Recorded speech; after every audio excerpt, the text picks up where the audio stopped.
All right, we are live here at the Creeper Hour with the one and only TF Motorsports here. TF Motorsports, introduce yourself. It's Thomas Frasco from TF Motorsports. Just living the life, the good life, going to shows during the summertime. But hey, since I'm on the off season, I got a lot of time to burn before the 10-year anniversary. It's Thomas There we Frasco go. from Okay, it's TF everything's good to go. So what's going Ten. on, man? Um, Nothing much, man. I seen your video recently. Three things hurting the Monster GM community, and that really moved my heart. It really moved my heart. It made me think about a few things, and a lot of things you said in that video are true. And not only are they true, it's just a huge realization that I think a lot of people come to in the community. And I believe there's a cycle that happens within the community. I believe every few years you get a diehard fan that just wakes up, thinks about what's going on, and questions to himself, why is it going on? And it's a realization I don't think most people want to come to.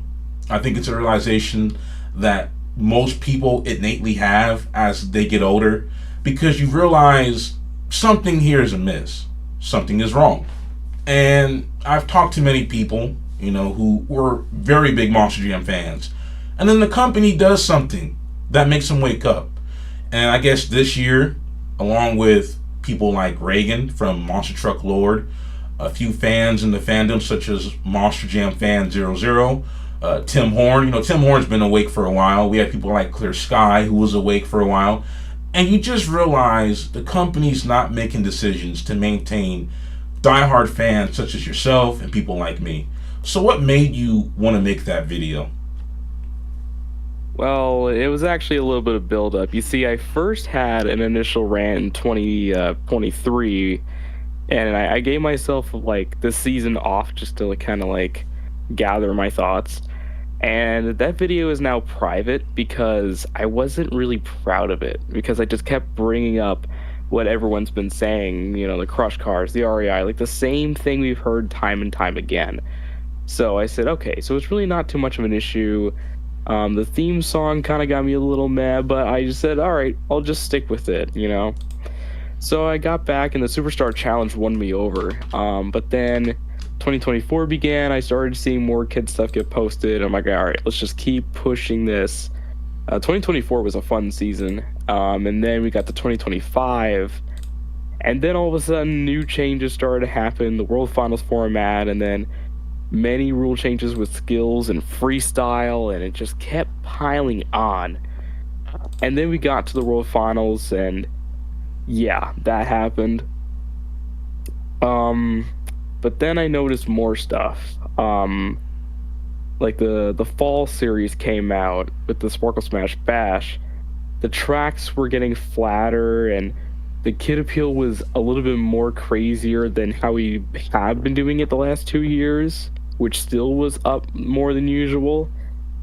And to top it off, the World Finals format was coming back again. The same thing that people were complaining about unitedly this year somehow was not enough for them to change it back. They still have this dang broken format. And at that point, I said, all right, I think I'm just done with Monster Jam.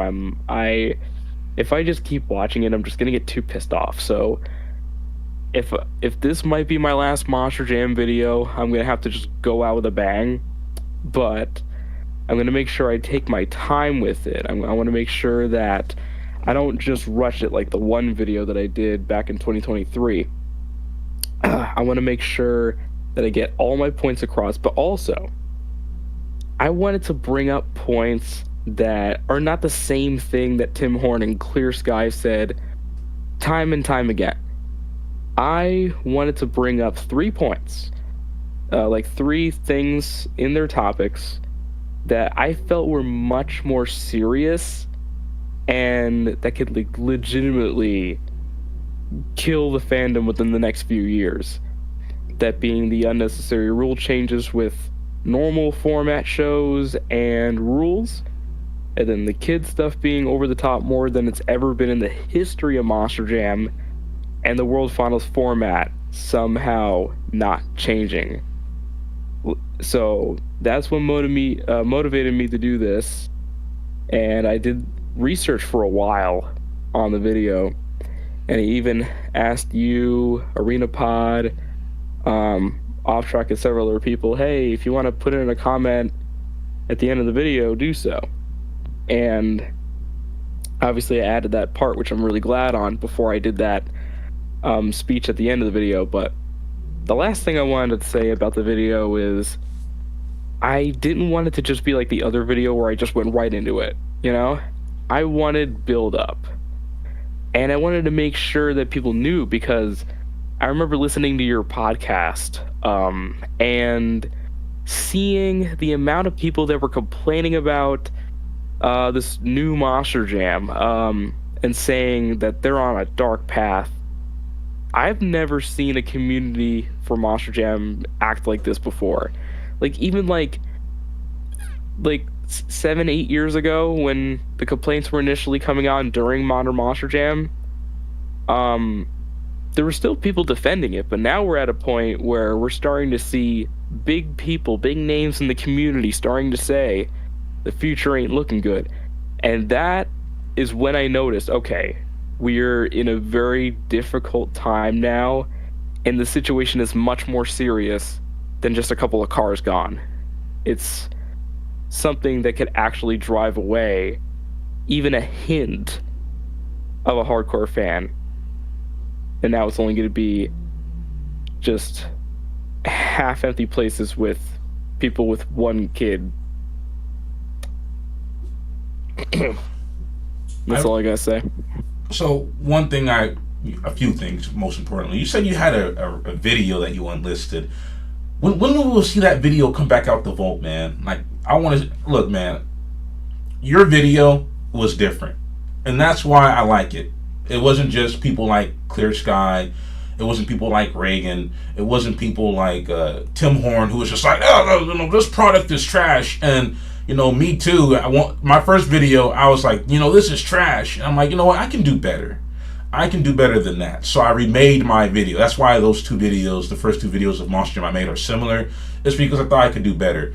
But your video is different. You talked about the audience. You talked about, most importantly, I think the biggest part, Ryan Anderson on the podcast, even trying to hold himself back from cussing. And that part was really the biggest eye catcher for the video, because it's like, you on record, you have a failed employee expressing this, disdain for what Feld is doing.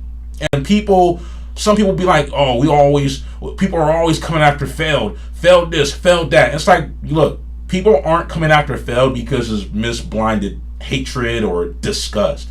It's literally the company that's overseeing everything of their other family companies, such as Monster Jam, Supercross, Disney on Ice. Feld is the head honcho. So when people are coming after Feld, and people like Ryan Anderson are doing such, it's not because we hate it. We hate it as fans, because what made Monster Jam great is none of the things that are happening today. And when fans come out, such as yourself, who are addressing more issues besides the crush cars and, oh yeah, the dirt ramps. No, you included more. The direction they're going, the presentation. The presentation is the biggest part of it, really. Yeah. Because I was looking at videos for my video. It was originally the World Finals video I was making about Rest in Peace World Finals. But in doing that, I found, I've already seen clips from this era of Monster Jam. The As Big as It Gets tour, and I've watched the video on Jackson's channel, Monster Talk, of him covering it. And I actually paid for the membership again because I actually want to watch the whole season before I make a script. I don't want to just grift on it. I want to make an actual script, actually watch the whole thing in its entirety.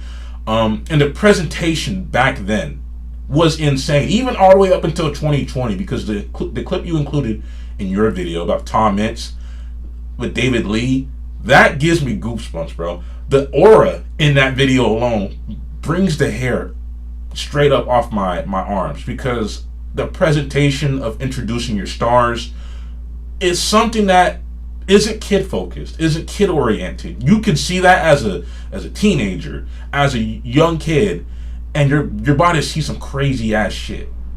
Now it's just You know, I ain't gonna lie, the song's kind of catchy. I'm not gonna cap. You know, the song is catchy.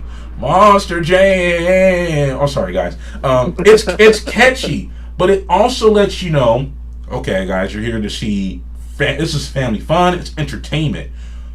The demographic shift is abundantly clear, and I don't get why people defend the product. Defend the product all you want. No one is coming after it as if they're haters, because I always say, if you're making these videos, it's not coming from a hater, because you actually got legitimate points, you're articulating yourself well, and people feel like it's an attack on what they love. Your video makes me upset. Not upset at you, you're just the messenger, but you provided clear-cut evidence of why you feel the way you feel. That's not what haters do.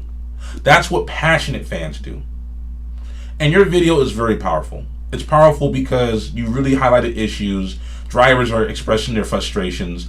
And I don't like Bryce Kenny. You know, I'm sorry, but Bryce Kenny, man, he just sits on his podcast. Every podcast he does on the Gears and Nacho podcast, it makes me dislike Bryce Kenny even more, because he's either doing one of three things. Geared for Life, by my book, I Believe in God. And then I invited Tyler Meniga on here. I invited Ryan Anderson, and they're saying some crazy stuff in front of me, and I'm nonchalant. Like, Bryce Kenny, bro, your guests are more entertaining than you are, bro. Like, let's be honest. You got Ryan Anderson over there.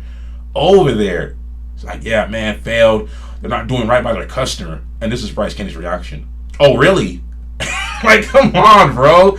Like, I get why Bryce Kenny is remaining nonchalant. You know, I think he's a company man. Nothing wrong with being a company man. But Ryan Anderson's that dude. And I have a newfound of respect for Ryan Anderson, because he's really fighting the good fight. And he's not fighting the good fight as in, you know, for personal selfish reasons. Because the sport he grew up driving in no longer exists. And that's the sad part. The sad part in all of this is we're talking about a sport that doesn't exist anymore. It exists in name only. It's still Monster Jam. But the product today is dramatically different than it was 5 years ago. 5 years ago, from then, the product was dramatically different. So on and so forth. So I really appreciate your video. And where do you see the future of Monster Jam? Do you believe we're in the corporate era? I was really hoping you would ask this question, because I remember you were asking, like, who's ready for Monster Jam or Monster Truck Lord, kind of that question. But yeah, I feel like the future is bleak after seeing the last several changes throughout this year alone. We're definitely going to be in a corporate era. And again, you know, sponsorships with corporations has always been a thing, but this time is different from what I've saw. Like, picture it. Again, in the video, briefly, I showed a Chicago-style track from 2018 and the recent one from 2025 during the fall series. That's one example. The track now is a lot more flatter compared to the older one. Instead of steep edges, you just get slopes and very tiny ramps that are like not even half the height of the freaking BKT tire. So they're starting to save costs from tracks. They're doing a lot of skills and freestyle rules. Skills is now one hit. Yeah, and they're starting to just pretty much have Spin Master be like 95% of the show itself. It definitely does not look good at all. And if I were to look at it like 5 years from now, I could see it as a scripted kiddie, like, staged monster truck show. That's what I could see in like 5 years. Like, they'll take away points and they'll make it staged with like the same they might even go down to 6 trucks. I don't know, but one thing's for sure, the next 5 years of Monster Jam is gonna be dark if they stay on this path. I hope they change leadership. I hope they do something to turn this whole thing around, because even though that I'm not really watching it anymore and I'm just sticking with indies and other motorsports, it still hurts because I've watched it since like 2006, and I was what, 3 years old.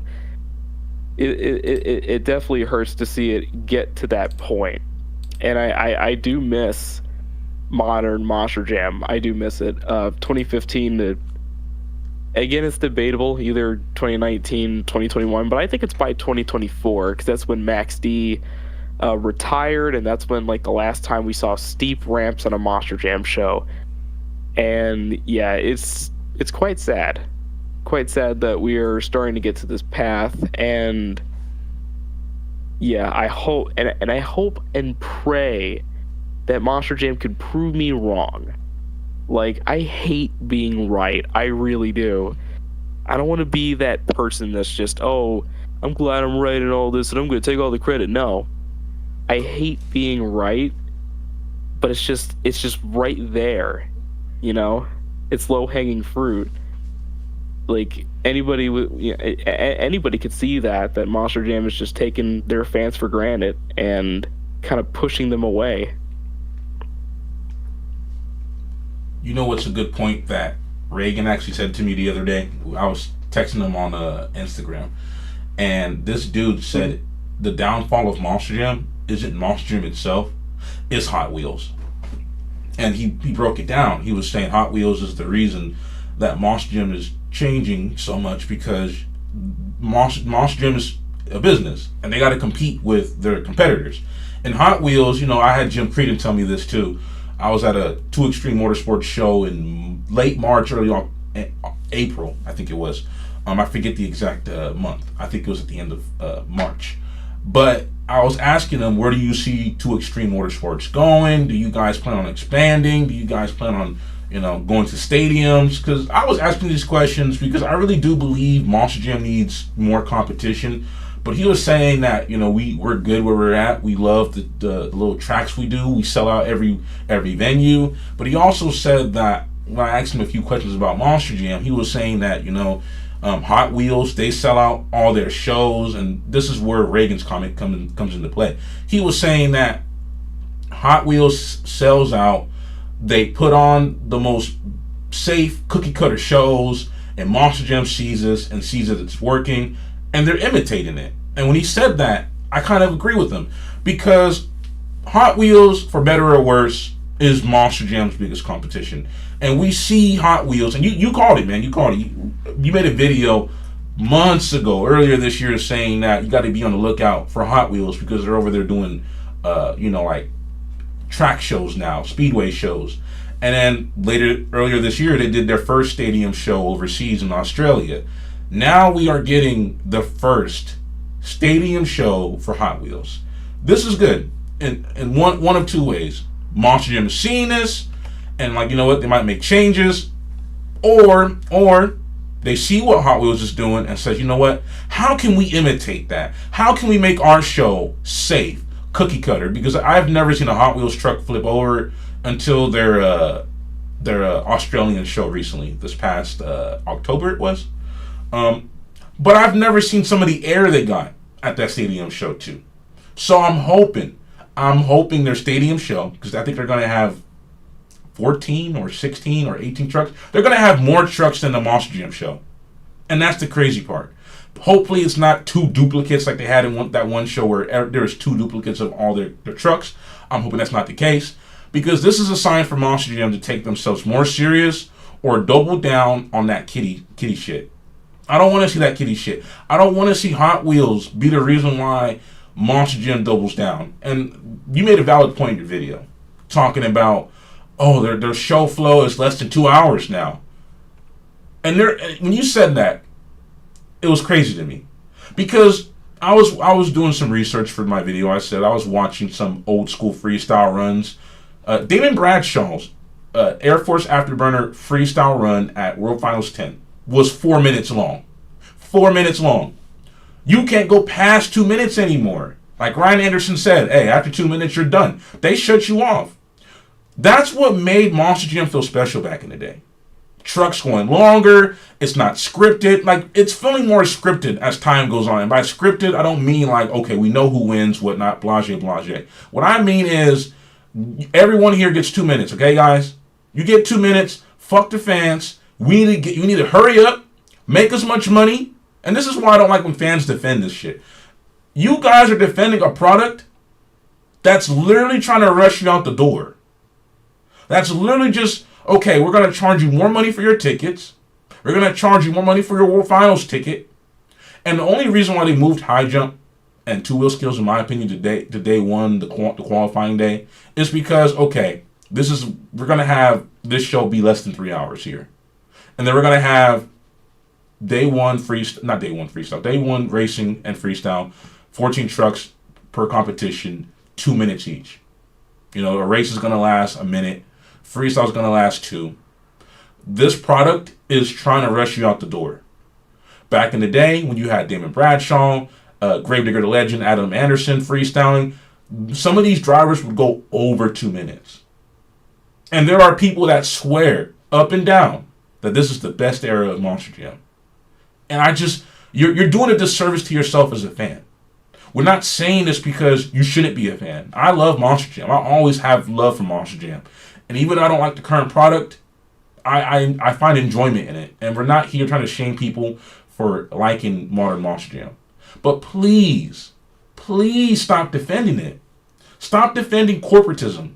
Stop defending a company, as TF Motorsports here has outlined in this video.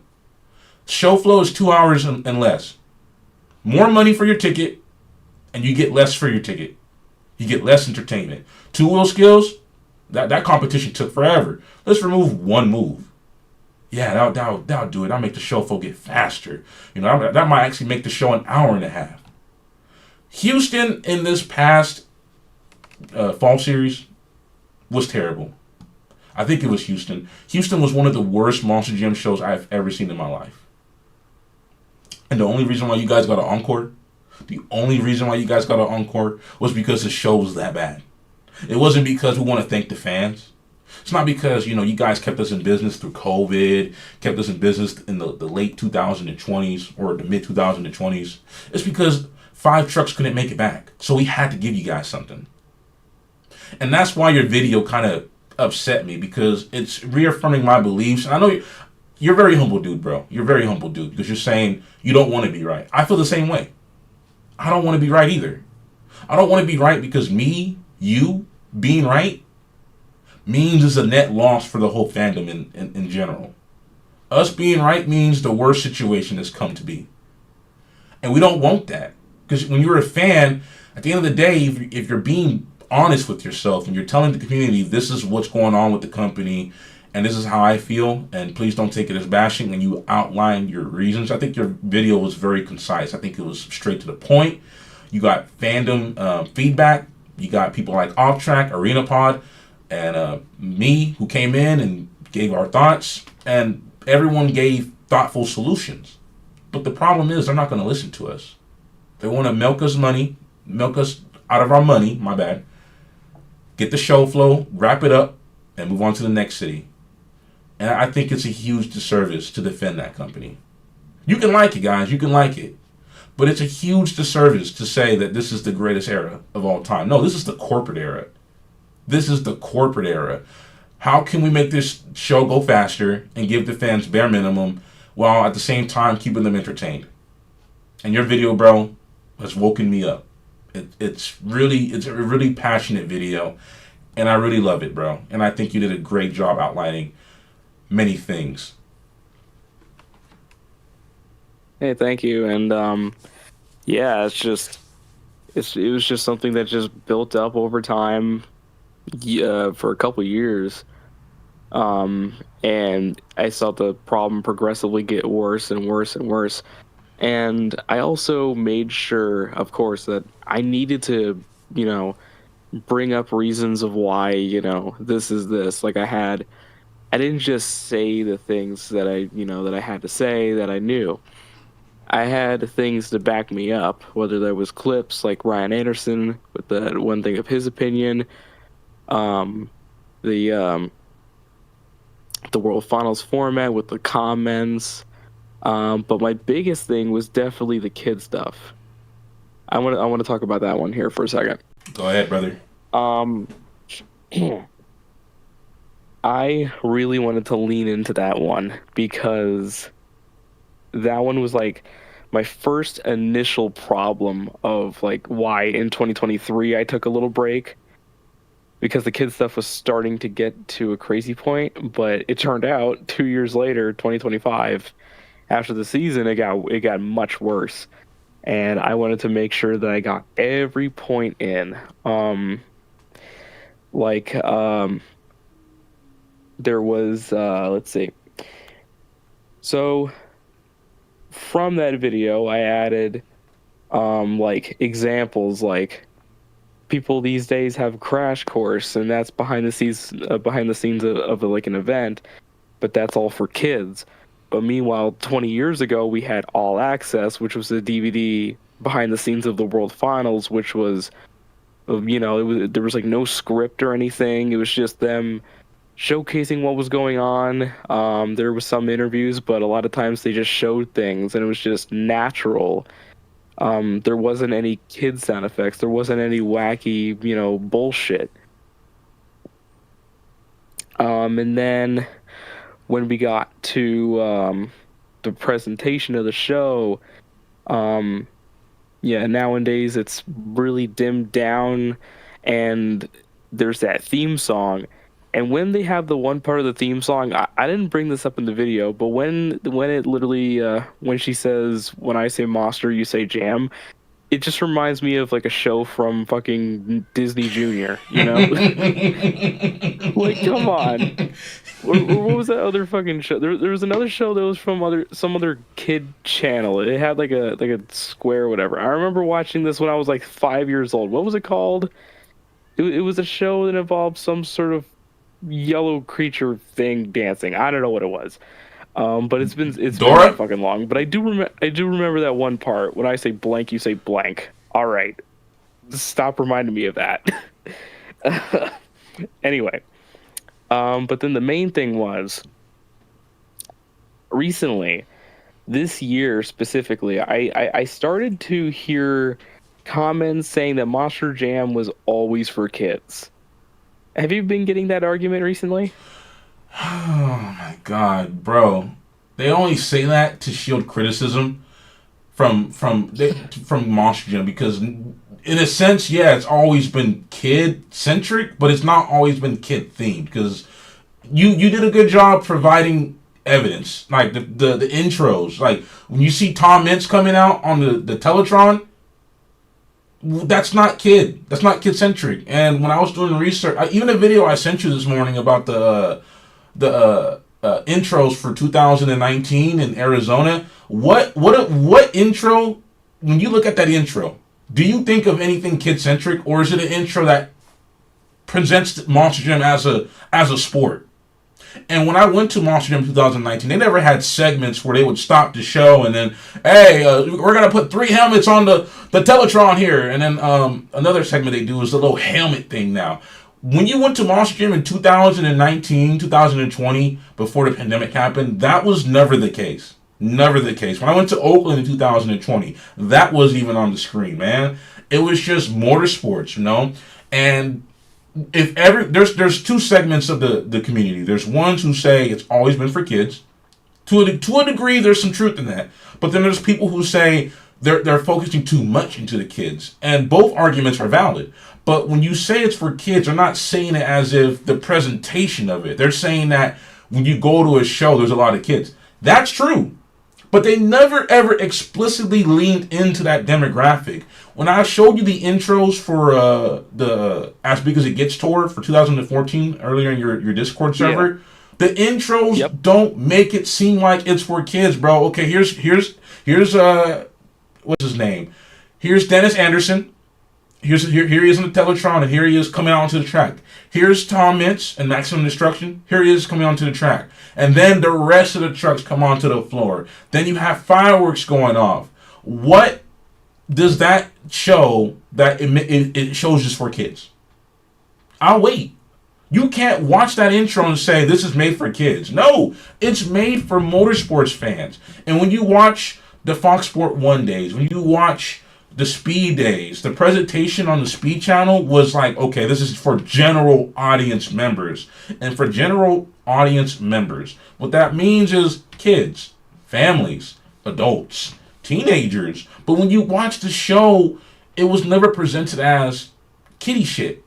When you watch the live streams, all right, guys, the truck just flipped over. Let's go to the fandom. We're gonna go around and don't get me wrong. Back in 2019, they would go out and talk to families, and they'd be like, okay, instead of just giving them gifts of like Spin Master toys, they would tell the families, okay, here's the tickets for next year's World Finals.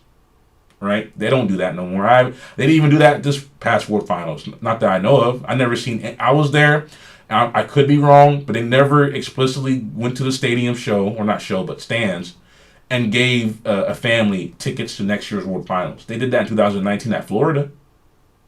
They didn't do that at... Yeah, I remember they used to give away tickets to World Finals, and then one of the IZOD events I remember, they gave away tickets to a group of guys for Nuclear Cowboys. God, I wish they didn't take that thing down. I would have gone to Nuclear Cowboys. I was interested, but I just never went. Damn. Anyway, keep going. So, people only say it's for kids because they want to defend Monster Jam. And as the year goes on, these conversations happen more and more because they're really leaning. I think 2026, in my opinion, I'm not excited for 2026. I'm not excited for it because we have people in the fandom off track, and then Who's Ready for Monster Jam. I just watched Who's Ready for Monster Jam's recent video. He did a little commentary review for, Colorado Springs, 2026, not 2026, 2016. And there was a Gold Max D, and he said, this is a perfect time to say, but I think Monster Jam should do this more, where, like they do liveries and schemes. Off track said that. I've said that in the video. I think a lot of us have said that. And we say that because we know it's stale. And when it comes to the 2026 season, we got 4 Megalodons, 4 Sparkle Smashes, 2 Zombies, 2 Thunder Roars. We got like 5 Gravediggers again, damn near. And there's nothing that's going to separate them from one another. And when I seen the 2026 lineup, I wanted to make a video, which I'm going to make, but it's like Monster Jam needs to be reconstructed. Monster Jam, and this is going to be part of my Deeper Dive series. The last episode of my Deeper Dive series is going to be what can we do to combine aspects of modern Monster Jam and old school Monster Jam to make it the next golden era. And that's going to be one of the points that we need to see schemes. We need to see liveries, man. Because the reason why I think this is the corporate era officially is because, not the kid stuff, but the format. The format really signifies that the old days of doing things, especially the World Finals, has been changed and shifted to appease general audience members. The World Finals is no longer your Super Bowl. And the guy said it. I don't know his name. I know Mike. What's his last name? Mike Tarper. Yeah, Mike Trapper. Mike Trapper said it best, man. So I was just telling my coworker this. Like, there is this guy that Mike. You said, I'm sorry, I forgot his last name again. Tarper? Trapper. Trapper. So I was telling my coworker, there's this guy named Mike Trapper, and he was in the Monster Talk server saying that I had an opportunity to go up to this one person. I think that person was Jamie. I forgot the last name of that person. And I was like, why didn't you go up to them? And he was like, I had a chance to, but I didn't want to get out my seat. I was with my friends. I like Mike Trapper because Mike Trapper is an unbiased fan. If you're watching this, Mike Trapper, shout out to you. Mike Trapper's the kind of person that's objective in his opinions. Like, he will give an honest opinion about the sport, and it doesn't take away his enjoyment from the sport. I really like this dude. I like him. I love him. But he was saying that I didn't want to get up. And then when I brought up that bald-headed army dude haircut guy that's the higher up that was on Inside Monster Jam, he explicitly said that, we wanted to find a way for the diehard fans to enjoy this, and we wanted to find a way for general audience members, the casuals basically, to get that stadium show experience. And Mike Trapper said, yeah, and he said this guy too, but Jamie as well. And I'm like, oh, no wonder why he didn't want to go up to him, because this is the guy who murdered the sport. This is the guy who destroyed the shit, Yeah. and it's like, come to that realization. It's like, you know what? Fuck these people. And I'm sorry that there's younger audience members here, but it's like, you guys destroyed my sport. It's still enjoyable because there's no. I know you say give indies a chance. I know you do, bro. But indies just don't do it like Mosh. Even on Mosh Gym's worst days, you won't see what you see at indies. But don't get me wrong, to the indies credit, there is things they do like jump over trucks still. They still go driving the RVs depending on what tour you go to. You might not see crazy saves, but you might see crush cars, you might see van stacks. And when Monster Truck Throwdown came to California, their track was beautiful. It was painted beautifully. They had 2 bus stacks, van stacks. They had cars. And the elephant in the room is you could still use crush cars. But what makes Monster Jam this current era we're in, the corporate era, is you save money, to your point about making the track smaller, streamlining the show, making it run as fast as you can, getting the customers the fuck out of here so we can close down and not keep paying our employees. And I get it, man. They're trying to streamline the show. And yes, they're leaning heavy into the kid shit because, hey, monster trucks aren't loud. Monster trucks aren't dangerous. They look cool. They're fun. They do cool tricks. We want to advertise to the kids. We want to advertise to the family because it's not a motorsport company no more. It is family motor entertainment. All right, guys. It's not. I'm sorry. I've never considered Monster Jam in its later years a legitimate sport. Never. I've always considered it entertainment. That's okay. I don't want Monster Jam to be a legitimate motorsport. I want Monster Jam to just, bring back what made it great to begin with. And when people bring up this kid stuff, it's to defend the egregious things that Monster Jam has done in its last few years because they still love Monster Jam. And they hear videos like yours, videos like mine, videos like Tim Horns, and be like, this guy stinks, because you're extensionally tearing down something that made Monster Jam enjoyable for themselves. They view it as an attack on their sport, when in reality it's a love letter.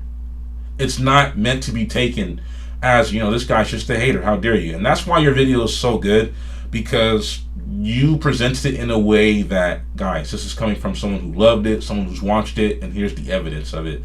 And I do think the kiddie stuff is getting tiring, because we don't get encores no more. You said in your video we get encores. These aren't encores, brother. They're playset advertisements, bro. The Smashbot stunt is literally a playset. And they give you a video at World Finals to be like, yeah, this is what went into making this stunt possible. Just drive into this shit. What's so complicated about jumping into a styrofoam Smashbot, okay? I like Spin Master, but they do have a huge hand in Monster Jam's affairs. I like the diecast they do. I think when they made tasteful contributions, such as the All-Star and Superstar challenges, those are some of the greatest things about modern Monster Jam. Like, how do you feel about those? Like, the Superstar and All-Star challenges. I know we had one in the end of 2023. I think a lot of people said that's what saved the season. How do you feel about that? Was it called the All-Star or Superstar challenge for 2023? So 2023 was the Superstar challenge, and yeah, during the modern Monster Jam era, the Superstar challenge definitely made me become a fan again at that point, because 2023 I was just ready to bail, but that event was just so cool. And then I saw people doing cool FaceTimes like, oh my god, this was so cool, reverse backflip, and I'm like, oh, okay, they're getting good again. Little to know, 2 years later they just erased all that shit. I think the first sign of when this was starting to get a little weird was both all that video board shit was added, and also the Superstar challenge did not return, because I remember people were like, oh my god, it's gonna come back, I'm super excited, and they never announced anything. And they thought, okay, maybe it's just 1 year off and they'll come back the next year. 2025 hit, nothing.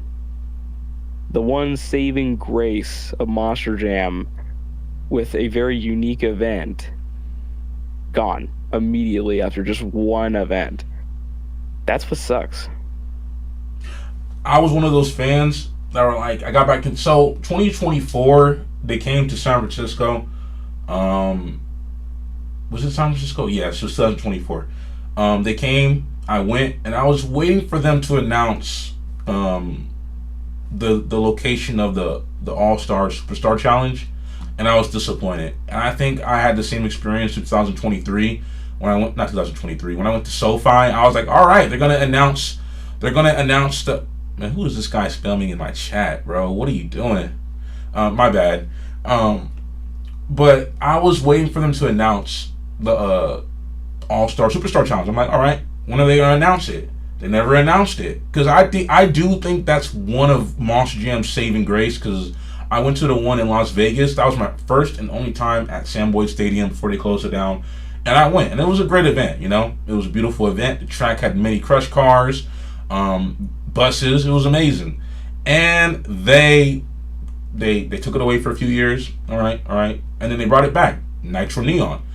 I didn't really like the Nitro Neon trucks. I like the Nitro trucks. I didn't really like the Neon trucks.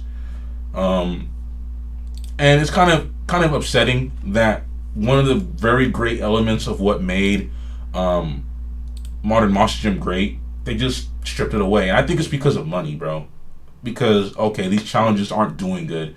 Let's remove them. And it's like, no, don't remove them, man. It's like we got the Super Bowl of Monster Jam, but then we got like a playoffs of Monster Jam, which was the challenges. And it's like, in my opinion, that was the saving grace of Monster Jam. Like, I was looking forward to that both years. But I wasn't around in 2023. They came to Oakland in 2022. I didn't have money to go, so I didn't go. And I wish I did, because it's been 2 years now, going on 2 years, because next year they're not coming back to the Bay Area at all. They're coming back in the arena shows. I don't like arena shows, man. You're not getting your money's worth when you go to an arena show. If it's all that's near you, go ahead and go. But I have Golden One Center. I have the Reno Stock Live Center, 2 hours away. I got Oakland, 2 hours away. I got San Francisco, 2 hours away. I got Santa Clara, which they haven't been back to in years, 2 hours away. I got so many venues that, you know, like, if you want to talk about just stadiums, they got Oco Coliseum, they got San Francisco, Oracle Park, and they got Levi Stadium. They didn't go to any of them this year, and they're not going to any of them in 2025 again. I know some people live in the Oregon and Seattle area. They haven't gone to Washington in years too, like the Seahawks Stadium. It's like, what is Monster Jam doing? Like, they don't even come. They only come to SoCal and give San Diego and Anaheim 3 shows each. And that's basically half the tour. Might as well just call it the California tour, because that's what they've been doing for 2 years in a row, bro. It's like they're really neglecting fans up here, and they're not giving us anything up on the West Coast besides SoCal. And it's really a disservice to fans on the West Coast, because if you want to go see Monster Jam, you got to either drive or go fly into the SoCal area to go see Monster Jam. If anything, San Diego and Anaheim are extremely lucky to get the amount of shows they get, because we get nothing. And if you want to go to Monster Jam, you can go to Oco College. You can go to Oakland Arena. Yeah, you can go there. You can go to One Center. You can go there. I don't want to see that shit. I want to see a Coliseum show, man. And they haven't been 2 years now in a row. They haven't gone back, and that's why I'm not really excited. That's one reason why I'm not excited for 2026. And people have been clamoring for Blake Granger to be moved up to stadiums. And guess what we get? No offense to her, I don't know who the fuck Deidre is. And then if you mention Deidre in some of the Discord servers, you get called sexist. That's another thing that's ruining the fan base. Why are the women drivers off limits for criticism, guys? Why? And why does that make people say? You see how they did Backyard Jam? Like, someone on the comment section called him a sexist, and he was complaining about freaking body. And that's why I made that video about, like, older fans. It sucks to be older fans, because you can talk shit in a football league. You know, you can talk shit to the fandom. Yeah, my team won. Ha ha ha. You know, I don't get that, but, you know, you could talk shit. You could talk shit about NASCAR. You could talk shit about baseball. But God forbid you talk shit about Monster Jam just for the shits and giggles, and you're having a fun conversation. You don't mean anything malicious out of it. Man, what are you doing complaining about bodies, bro? They're just fiberglass bodies. And then you talk about a female driver. How sexist are you? I got, you know how many times I got called sexist in the Discord servers, bro? A lot. And it's like, Yeah. I don't I don't get why I'm getting called. I don't care if she's a female driver. And the crazy part about it is I said something about I like Cynthia. Cynthia's an amazing driver. Cynthia has great personality. But the moment I go for Kayla or Deidre, oh, you're sexist. You're sexist. It's like, are you guys serious? Like, that's why it sucks to be older fans, bro. There's nothing here for us, dude. You can't talk about the duplications of multiple IPs that Feld is running on their trucks, like Megalodon, for example, or Sparkle Smash, because now you're complaining about fiberglass. It's like, if this is a sports league that you guys say it is, then those shouldn't be off limits. Maybe we want to see more than just 4 Sparkle Smashes. And it's not because it's a freaking unicorn. I'm actually liking Sparkle Smash as I get older. I like it. I actually got a diecast of Sparkle Smash. Pause. You know, like, I got it. I ain't ashamed of it because it's growing on me. And I like the yellow one. The yellow one's fantastic. But it's like, doesn't mean I want to see 4 of them. Doesn't mean I want to see 4 Megalodons. And if we do, why not give us schemes, man? I think that could be another saving grace of modern Monster Jam. Give us schemes. Give us variety. They did it. So, that's why I like the As Big As It Gets tour, man. They had the yellow Eltar Loco running, and they had the black Eltar Loco running. Nowadays, across all 4 tours, apparently Monster Jam is as popular as ever. Apparently they're making so much money. They can't even give us schemes anymore, dude. And that's why it's the corporate era, because we're going to paint all the trucks exactly the same. They're going to be the same trucks on every tour, and you guys don't complain about it. Shut up. Watch it. If you don't like it, get out of here. And it's like, that argument pisses me off too, because what you're saying is you're trying to shield yourself from criticism too. And I just can't stand it, bro. And that, your video really reignited a fire in me, because we had it good. We had it great. And it's like, look what they did to my boy. Look what they did to my boy. They murdering it. And it's like, we only speak out because we know that if Monster Jam is as big as it is today, and they have the budget to give Eltar Loco, as you see on screen right now, this is one of my favorite Eltar Loco schemes of all time. And if they made a diecast of that without the goofy tires, I'm buying it. I'm buying it right away. Because I love this, man. And, you know, for example, Megalodon, they had Megalodon Stars and Stripes running almost all year. So they can give us schemes, but they want a penny pinch, bro. And then how you mentioned the 2-hour mark, like it's less than 2 hours, it just adds more evidence to the fact that they're just trying to squeeze as much profit from the fans while giving the fans less. While back in the day, they had fireworks, they had encores, they had multiple variations, and the fandom, when you look at some of those shows, the whole crowd was full, because it wasn't one of those situations where you have 4 or 5 different shows going on in one weekend. And now the stands are half full, because if you didn't make the Friday night show, you can make the Saturday night show. If you didn't make the Saturday night show, you can make the Sunday afternoon show. When Monster Jam came to town, you had one day to go. You're either going to be there or not. And when you were there, you had the whole stand full. You don't get that no more, because they're busy trying to milk the fandom for all it's worth, while giving people less for their money. Yeah, and another thing is too, is that the hardcore fans, there's barely any left. I mean, I want to go back to that the kid argument, because I want to say 2 things about that argument, that Monster Jam has always been for kids. 2 things. One, if you see my video, I showed quite a few photos of older fans, like from like old Monster Jam DVDs to old Monster Jam uploads on their YouTube, promo videos, episodes, and I'm probably leaving out quite a bit because I recently just found another one coincidentally while watching a random video on like Shuffle, which that was actually being played on the TV at an RC event I was just at. But yeah, you're not gonna get those types of fans anymore who has like either custom made signs like that, or like uniforms being worn, or hell, even the letters Gravedigger being painted all over their freaking bodies. Like there's that iconic shot from like the 25th anniversary documentary. That's like the epitome of old Monster Jam. But uh, and even in modern Monster Jam, there was fans in Samboy Stadium who had like custom made signs. Like there was this woman who got interviewed and she was rooting for Ryan Anderson, you know.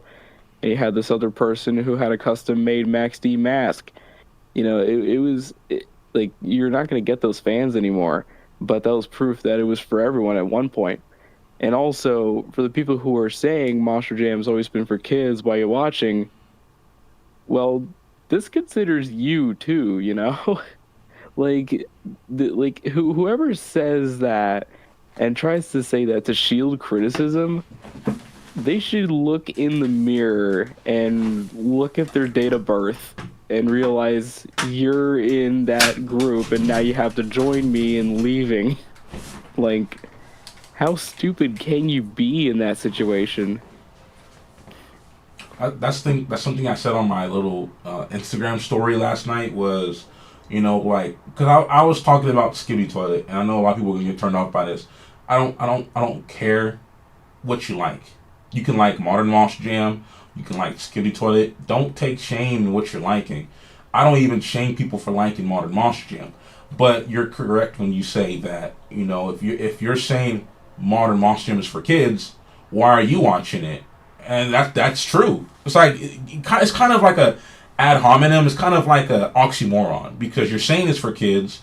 I even made that point in my video last night when I was talking about it. Like I don't shame, like I said, I don't shame people for liking Modern Monster Jam.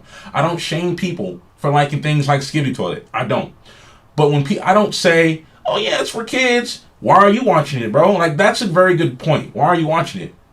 And I even said in my video, you're 20 years old watching Monster Jam. I'm not shaming that because I like monster trucks, bro. And if Monster Jam is always near me, if they ever come back, like to Oakland Coliseum or Santa Clara, which I don't think they ever will, or the other stadium, the Oracle Stadium, I would go. I have no shame, man, because there were some people in the crowd who went there as couples, and every show I went to, there was always a group of people around me that weren't kids. They were like at Utah, for example. There was females that were of like older females. There were like older adults. There was teenagers. There was barely any. There was some family members around me, but my section was full of a mixed crowd. Barely any kids in my crowd, and then you did have a lot of kids there too. That's the atmosphere I get when I go to Monster Jam. It should be family oriented. And for example, the Fall Stadium series, they had those girls twerking on the screen real quick, and they quickly went away from that. I'm like, nah, bro, go back to that. I want to see some girls twerking. Like that, and the reason why I say that is because you're showing people having a good time. They're having too much of a good time. Don't get me wrong, but you're highlighting that there's older audience members here. I know they shouldn't be twerking. Like, come on, bro, you're at Monster Jam twerking. Like, what the hell are you doing? But it was good to see that in the sense that there is older people who aren't with kids having a good time at Monster Jam. And if only they came back away from the kid shit, because I know the kid shit's a really big point of contention for you. I really honestly do, because it is a point of contention for me. Because when you went to a show in 2020, before the COVID happened, there wasn't no kid shit like that. When you went to 2019, there was no kid shit. When I went to Monster Jam back in the late 2000s, like Oakland, when they went to Oakland, there was no kid shit. Now it's just, they're leaning heavily into it more than ever. More than ever. And you think 2026 is going to be any better? Hell no, I don't think it's going to be any better, bro. I'm not looking forward to 2026 at all. Like, how do you feel about 2026? There's like I never felt this way before for like the beginning of the season. Like even for 2023, in the beginning there was hype, but then it died down when the season started. But for this year, after seeing the two trucks that they debuted, which is Tech Deck, Rec Deck, and Bailey Circuit, Ugh, Tech Deck. Ugh. That already put it off for me, especially Bailey Circuit. Because literally, it's another freaking character from a circus, appealing to children, and then the Tech Deck Rec Deck. I'm just gonna call it Rec Deck because that saves me a fucking mouthful. That's for toys, for kids. Spin Master, of course. And then you got fucking. There's gonna be probably two trucks that are going to be revealed at some point. We're almost in mid November, and they haven't said anything about those two new trucks for Blake or Camden, plus the other driver in stadiums. They have not announced. Like, still after all this time, just wanted to point that out. But in terms of the tracks that we got from the fall series, which were flat as fuck, the lineups barely shaking anything up, yet more kid stuff added before we even got to 2026. There's no hype. Like, some people might be excited, okay, I mean, like your hometown show, okay, you know, that I understand that you're going to something nice, you know, treat yourself. But in my opinion, they are like, from all the years that I've been watching, and I'm not going to say this just because it's like, oh, just for cheap clicks or whatever. No, I'm not all about that. You know, I say things truthfully from the heart after watching this stuff for pretty much close to 20 years. Starting, well, next year would be 20 years, but I'll be sticking mostly with indies. Yeah, 2026 is going to be the worst. Hands down. World Finals format, screwed. Kid stuff, over the top. And I think after all the decisions that has been done this year, the reputation of Monster Jam, I think, went down the toilet. Like, especially the World Finals format debacle. Like, I think that, in my honest opinion, was the final nail in the coffin. And some people were still somewhat making an argument about that, but then we saw a post about Nickelodeon having like a special appearance. Like, oh look, an episode of one of our shows is going to feature Monster Jam shortly before they did a Blimpie thing as well. So, like, we already had fucking Blimpie. That was an embarrassment. What's Blimpie? And now you're having Nickelodeon on top of that, advertised on their main channel. Yeah, there's no turning around from this now, unfortunately. I think they sealed their fate, honestly. I don't think there's any way that they could change at this point. Like, honest to God, I kind of had it a little bit more of like an open book when I finished my part, but before I was going to upload the video, I saw the Nickelodeon part, and I saw the video came out for like the trailer for that. And I immediately thought, they're dead. Monster Jam's dead. Like, that's it. They're fucked. There's no way that they're gonna get away from this now. Because, like, after getting freaking a Nickelodeon appearance, there's no way you could turn back the clock. Like, it's not like it's just, you know, a toy, or it's, you know, something around that nature. They're literally presenting the whole sport. Shortly after, like, many months ago, they did something with Blimpie. Like, two big things back to back in the baby entertainment landscape they were involved in. Like, I miss the sponsorship with Ryan Anderson and Hoonigan.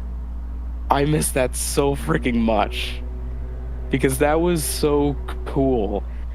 And something they were, for the adults, too. Down to earth. And then, like, the video of, like, Ryan Anderson doing, like, a cool presentation of him doing, like, a drift and, like, nose wheelies and stuff like that with the Hoonigan guys. Dude, that was top-notch shit. Like, I miss that so much. Because now, that was, like, the last hint of anything of a cool sponsor. I guess the only new cool sponsor that I can think of is Northern Schools and whatnot. But that's it. Because now we just have Nickelodeon, Blimpie, and all that bullshit. Like I'm done. That's the final nail. I quit. So Little rant there. so the thing about the Ryan Anderson Hoonigan one, I wasn't around, but that was, in my opinion, one of the greatest collabs because the Hoonigan channel was something for like teenagers and young adults, and I always thought to myself, there's more ways Monster Jam can appeal to like teenagers and young adults, and I think they should go to car meets, for example. Like if they're in town and like find a like, out here we have Mike. Mike Mike's a YouTuber. I don't like Mike, for example, but get a collab going with the Instagrammer that's big and into the automobile world. And then if they set up a car meet, bring a monster truck over there, turn the engine on, show it to the crowd, get people invested. This is what Monster Jam is. This is what Monster Jam is. We like, if you like cars and trucks, you might like this thing. It's loud, it's beefy. Like, I do believe we need more collabs with people to make it more appealing. I don't have a problem with Nickelodeon, low key, because, like you said in your video, it introduces young fans into the sport, and it is a cycle that needs to be continued. Because Reagan made a good point, like NFL. He didn't say this explicitly. He said that Monster Jam is not focused on creating lifelong fans. I have no problem with creating new fans. Now, the problem is, can you retain those fans? And I believe we are the last age of Monster Jam fans who have seen the sport transcend eras. Some people's been around since the early 2000s. Some people's been around since the late 2000s. Some people's been around since the early 2010s. 2015 to many people is the era they jumped out of Monster Jam. Some people are coming in that got into the sport 4 or 5 years ago, but from that point on to now, they've really been on a decline in terms of presentation. And I don't think Monster Jam is dead. Like, let me be real. Like, I don't think Monster Jam is dead. I do believe, though, Monster Jam is dead as we know it. Like how me and you know it. It's dead. It's gone. And I've made the case on my Reddit post a long time ago, 2 years ago, that Monster Jam is dead, but it created a new identity. And the new identity we're in, it's just Monster Jam in name only. Because what made Monster Jam doesn't exist no more. Like, if you've been a fan for 20 years, you can't say anything they're doing today resembles what they did 15 years ago. It simply doesn't. The tracks don't correspond to what they look like 15 years ago. The trucks don't run the way they did 10, 15 years ago. A truck gets broken, immediately shut off. Now, I've said this point on an Instagram rant. You don't have Instagram, right? But there was a rant I made. That 2025, the beginning of 2025 was a sneak peek into the direction Monster Jam wants to go. Because in the beginning of the year, when a truck had a flat tire, they would shut them off. And the fans booed like crazy. And I think it was San Diego, where Tyler Menninga had a pop tire and they shut him off. Everybody in the crowd booed. And they're like, okay, let's turn him back on. You can see this on the commentary from Who's Ready for Monster Jam. And this is how I watch Monster Jam nowadays. I don't watch the live stream. I watch Who's Ready for Monster Jam, his commentaries. But they fired him back up. And he was like, okay, damn, I was not expecting them to fire him back up. He tried going for the backflip and they shut him off again. And then you could see him leaving the truck, visibly mad. Because I would say the sport he grew up with doesn't exist anymore. And a lot of these drivers, when they watched Monster Jam, the moment they got into Monster Jam, it's not the Monster Jam they came to love. They're in it because they still have a passion to drive for Monster Jam, to be fulfilling their childhood dream. But you have drivers such as Ryan Anderson who got into the sport during its infancy, during the mid 2010s, when the sport was still crazy, still fresh. They're allowing trucks to keep continuing on 3 wheels. And I think he fights for the customer because he comes from that era. He comes from a family that was around longer than Monster Jam. And Monster Jam has really shifted. And I really love Ryan Anderson, and I really loved how you included the clip in your video. Because I didn't even know this man was fighting for the customer. He's fighting for the customer. And this dude, you can see him on Instagram every now and then voicing his legitimate concerns about Monster Jam. Like, I think it was, you can go to this Instagram page if you guys are watching live. It's called Monster Jam Geek. You can go to the hot take post they made 2 years ago. And it was Ryan and Adam Anderson. Even the driver of Shogun Shaker was commenting on there saying, the question that Monster Jam Geek asked the fandom was, what is something you could bring back to Monster Jam? All three of those drivers said crush cars, RVs, let the drivers have at it, and bring back encores. These are all drivers that are on public record saying, we want the old school days back. But when the fans said, oh, you guys are blinded by nostalgia. You guys are blinded by nostalgia. And I hate when people say that shit. It's not nostalgia. Arguably so. There's a lot of things in life, whatever you're watching, whatever you're consuming. Like, for example, I was just telling my coworker, a little side tangent here. I was telling my coworker, as I get older, I have an appreciation for practical effects in movies. Because the new way of doing things is CGI. I was using an example. Predator. Predator, the first movie, that Predator was there. He was there. The costume was real. It was practical effects. Nowadays, you have CGI. That Predator on camera is not there.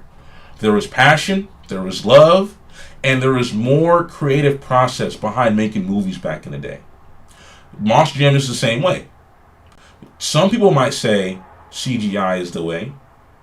Like Transformers to this day, the Michael Bay verse Transformer movies, I believe they're going to stand a test of time because the CG was made passionately.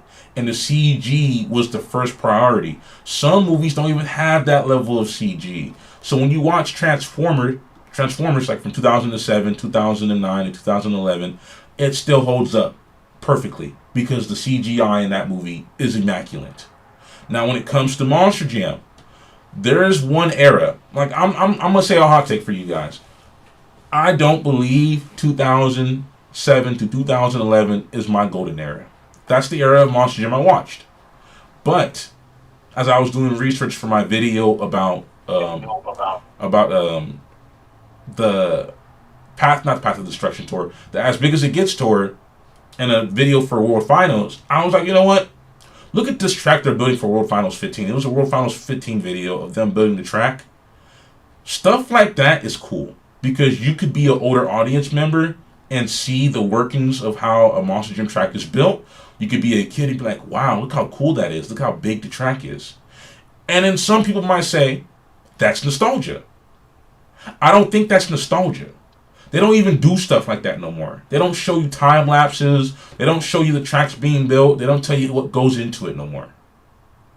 Now, I believe the golden era of Monster Jam was the As Big as It Gets tour and the Path of Destruction tour. You had fireworks. You had big, giant, massive jumps. The track still had some character. Not as colorful and pretty as the 2007, 2008, 2009 days. Because I do prefer seeing more than two colors on the track, most definitely. But the Path of Destruction tour and the As Big as It Gets tour was the last two tours to feature at least a creative design before they switched over to the Fox Sports 1 way of doing things, which is paint the ramp like this and like that. Because we still see that shit to this day. It's boring. It's bland.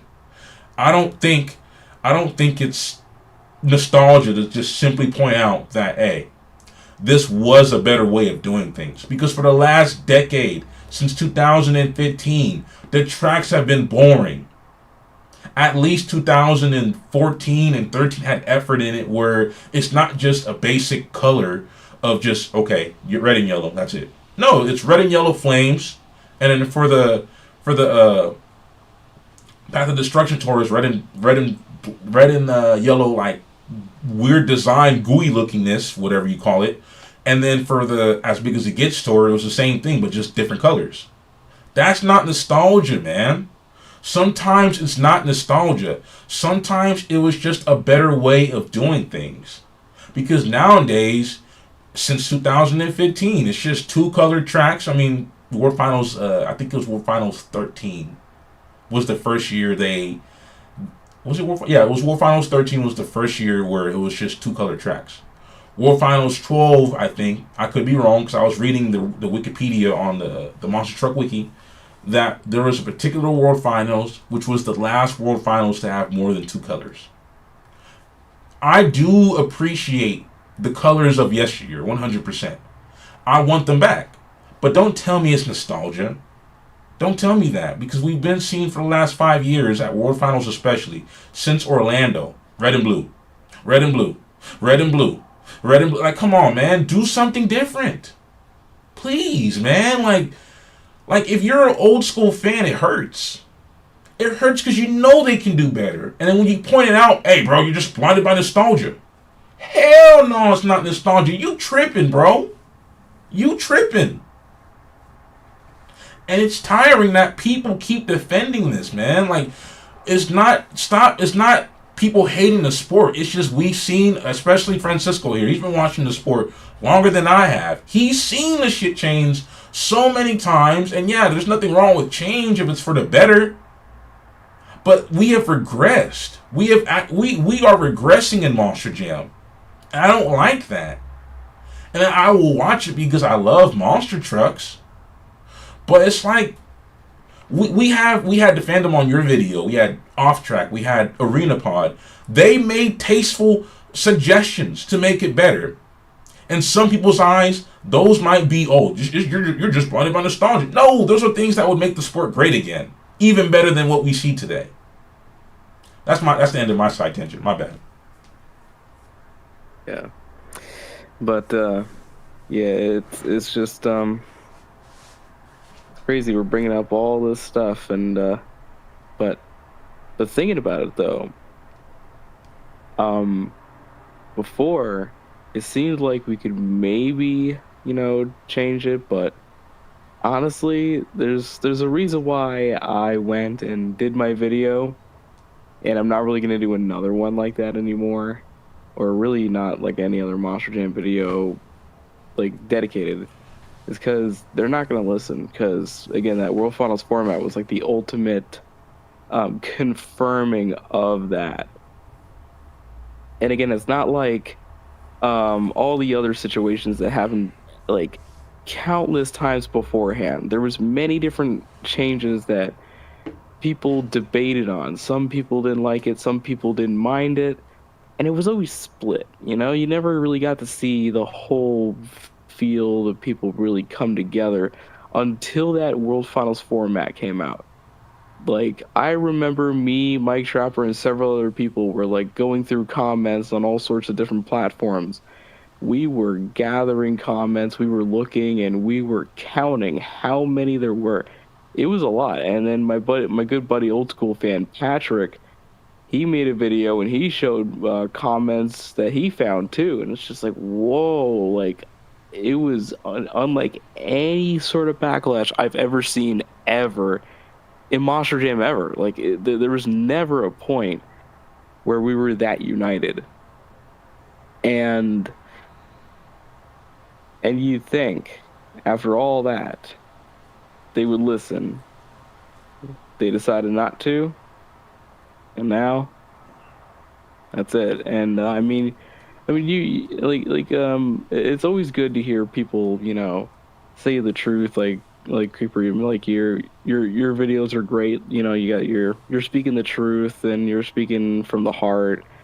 And then of course, everyone else who wants to do it too, be open and make sure you do so. But in terms of me, I'm like just giving up at this point, because with that World Finals format, it just confirms that they've lost care. And although that they say, oh, we care about the old school fan, or we care about like our fans in general, well, that's a flat out lie, considering the format has not changed. Like, just look at that after you hear that type of stuff, and then just use that as your defense, and you'll win instantly. Michael from Who's Ready for Monster Jam you watched it. Michael said it best. If they don't, we recorded that before the schedule came out, and I was lazy. I wanted to do, because I prefer to do like those videos with like webcams, and we did one with Douglas, because it'd just be easier to just have the video and upload it instead of editing it, because editing took like hours. Took me like hours to edit all the trucks doing the things they were doing, changing and whatnot. And he said it best. He said if they don't change the format, because he says I want to go to World Finals, I want to go, and if they don't change that format, because he used to work for the company, and he says a lot of people aren't gonna like what I'm saying, and people don't want to hear me say this, and I wish he dug into it more. Michael, I love Michael because Michael's one of those fans. I was like, objective, he watches it because he's passionate, but just because he's passionate, it's not going to stop him from saying the truth. But on the podcast, he said that if they don't change that format, it will basically confirm to me and everyone, because he says there's people in the company that legitimately believe that Monster Jam cares and listens. And he said it that if they don't change that format, it will prove to everyone that they don't care. And guess what they did? They didn't change it, and you're correct. There's been talks about crush cars, and this era sucks, and that era was better. But for once, and I just got into the fandom heavy this year, for once, everyone was unanimously agreeing that this format was dog shit. All the way up until Last Chance Qualifying, there were still some people saying change the format. And I was like, you know what? You guys are fighting the good fight. Because the good fight is not wanting your Super Bowl of Monster Jam to be butchered. Not butchered, but butchered. And it was butchered. And yeah, I'm a hypocrite. There's a few people here who, been watching me since then. I'm a hypocrite. And I just watched some of Monster Jam Fan 00's video today before I got into stream. He was saying a lot of things, but he also called out a lot of people. He was saying, there's a lot of people here who don't like the format, but you guys are hypocrites. He's not lying. He's not lying. Guys, he was saying all facts, brother. He was saying you guys are hypocrites. I'm just like, ugh. I'm not gonna put you on blast on the chat here. There's this guy called Rich Boy. He said something on my I even posted this comment on my community post a long time ago. He said something to me that really he didn't really upset me. It just reaffirmed that, man, there are people here who did respect people who came out and voiced their concerns about the format. And he said something about how I went about it. And it's like, damn, I was telling my girl, a lot of people are disappointed with me. A lot of people are disappointed with me. I at one point didn't consider going no more because of how many people were disappointed at me. Because I even lost subscribers. I had people calling me names. I had someone on Reddit block me, said you're an idiot. Because there are people who knew that if we support this format, and I even said it. I said it in my first video that if this format goes through, this will be the indefinite format. And it is the indefinite format. Some people think it's going to be a Salt Lake City thing. It's not going to be a Salt Lake City thing. The World Finals, as we know it, is dead. It's gone. It's gone. I'm sorry for being funny. It's destroyed. It ain't gonna be the same. It will never be the same.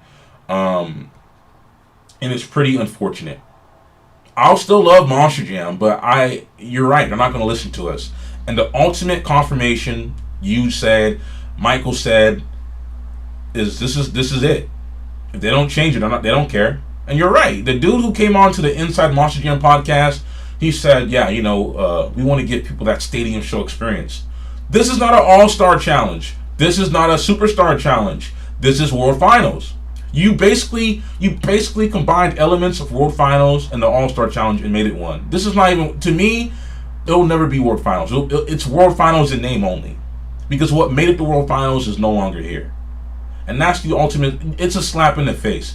Corporatism has destroyed my favorite sport of all time. I don't watch NFL. I don't watch football. I don't watch baseball. I don't watch hockey.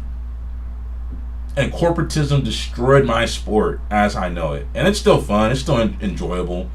But when people say this is the best era, I look at you and laugh. I'm not laughing at you because you're an idiot. I'm laughing because you're defending a product that doesn't care about you anymore. They show it every day. And it's sad. And it's a huge disservice to defend this company.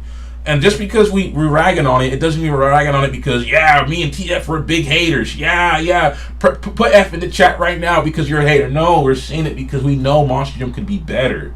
And we don't want it to go this way because it's pushing out fans of the sport in replacement of families who are just going to go because it's Monster Jam. It's family entertainment. You know, they got the theme song that's catchy. They got, but earlier to what you were saying about Candom and Blake earlier, about the TBA trucks. I sincerely believe we might get a second rec deck, bro. I really believe we're going to get another tech deck. I like the tech deck. Oh, no. I like the song, but I don't like the truck, bro. The truck is probably the most laziest truck I have ever seen in my life. Ever. And one thing I want to give Modern Monster Jam props for is the independents keep it fresh and they keep it alive, because when you see an independent truck, you know it's an independent truck. They got the accents on it of the colors for their sway bars, and their tubular chassis are kind of different. Excuse me. And then you had Brooke, who unveiled her truck at World Finals. It's a regular pickup truck. But failed is insisting on these 3D bodies, and we finally get a 2D body, and it's fucking Bailey Circuit. I like Bailey Circuit for one reason, and one reason only. It's a pickup truck. Other than that, I don't like anything else about it. And that's why I made a video about it's a W in a sense, because we finally got a regular pickup truck. But yeah, it came with some goofy shit on it, and that's just what it is. And I do believe we're getting another sponsored truck for next year, and I think it's going to be the Torque truck, and I hope it's going to be an SUV truck or a pickup truck. Yeah, I guess we'll just. I mean, you guys watch it, whatever. I'll just listen to it like in like podcasts and newses and all that, you know. But again, I don't remember them waiting to announce like these trucks this late. Like, I could have sworn they'd done it like much earlier than this. Have they? Give me a minute. I'm gonna go to Reddit. Because I made a post about. But I don't gotta go to Reddit. I can just go to the Monster Jam page. Let me see. Classroom Crusher. Let me see. I don't know. I might be wrong. Because I know. Sometimes I think things, but other times it was actually either closer or whatever. So Classroom Crusher was teased in November. They made a trailer for it on November 22nd. That's when Classroom Crusher was. So around this time is when we might see something about it. But yeah, I don't like how they have a 2BA truck or to be determined. And Classroom Crusher was a huge failure, and it's more along the lines of the kiddie shit. Like, it's a kid focused truck, man. I don't think Rec Deck isn't really much of a kid. I don't think it's as kid focused as trucks like Bailey Circuit and Classroom Crusher, but it is amongst the three. And I hope the trucks they unveil, I sincerely hope they're either not duplicates of the newer trucks, or if they do make a new identity, I hope it's not kid focused. And to your point about kid focused stuff, Pirate's Curse is literally a kid version of Captain's Curse. Then you had what was another trick they made that was kidified? El Tar Loco this year. El Tar Loco undergone a new design. It kind of grew on me, but it's literally a kid bull. I'll never ever say it's not a kid bull. So I do believe as time goes on, we're gonna see more trucks become kidified. I don't want that to be the case, and hopefully the new trucks they unveil next year could be a truck like Gas Monkey Garage, Brodozer, Bro Camino. Like, give something to the adults, please, man.